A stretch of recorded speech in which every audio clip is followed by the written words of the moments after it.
Troisième point, c'est ce que vous appelez un peu le point sur l'occultation du corps. Comment le corps est absent aussi de cette problématique. Un certain nombre d'auteurs ont souligné ça. Donc, on pourrait penser à Pascal Marin, à Lyon, peut-être Laurence de Villers dans son étude sur les émotions, etc., et le rapport homme-machine, tous ces beaux travaux. En fait, moi, ce qui me frappe, c'est que, de fait, on oublie la dimension de corporéité. Ouais. Or, si je pense, je pense avec mon cerveau, mais je pense avec mon corps tout entier. Par exemple, si je suis dans une situation, par exemple, où je dois décider si je tire ou non sur une cible, le fait que je sois sensible au fait qu'une personne dans le champ de tir est peut-être une adolescente qui transporte quelque chose, etc. Le fait que j'ai de l'empathie.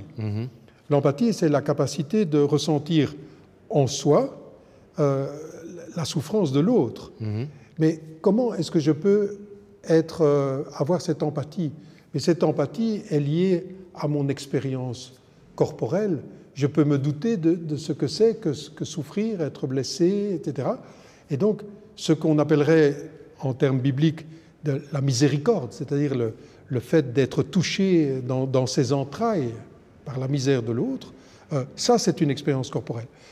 Et on le sait bien, moi, avec nos étudiants, souvent les étudiants disent je n'ai rien retenu de votre cours. C'est une expérience que les professeurs font. Je n'ai rien retenu de votre cours. C'est une expérience horrible. Si. Mais la seule chose qu'ils ont pu retenir, c'est telle blague que j'ai racontée, que j'ai trébuché sur l'estrade, enfin, bon, et puis les discussions que nous avons eues autour d'un café, etc. Et donc, en fait, quand on dit, moi je me souviens de physiciens au CERN qui disaient l'endroit le plus important du CERN, c'est pas l'accélérateur de particules, c'est la cafétéria. Et c'est pas nécessairement faux, parce que c'est souvent dans les cafétérias, chez les physiciens théoriciens, où il y a des tableaux, etc., où les gens boivent un café, discutent, etc., de tout et de rien, et puis tout d'un coup, on arrive à un échange scientifique. L'oubli du corps, c'est l'oubli que dans une salle de café peuvent se produire les idées les plus intéressantes du point de vue scientifique.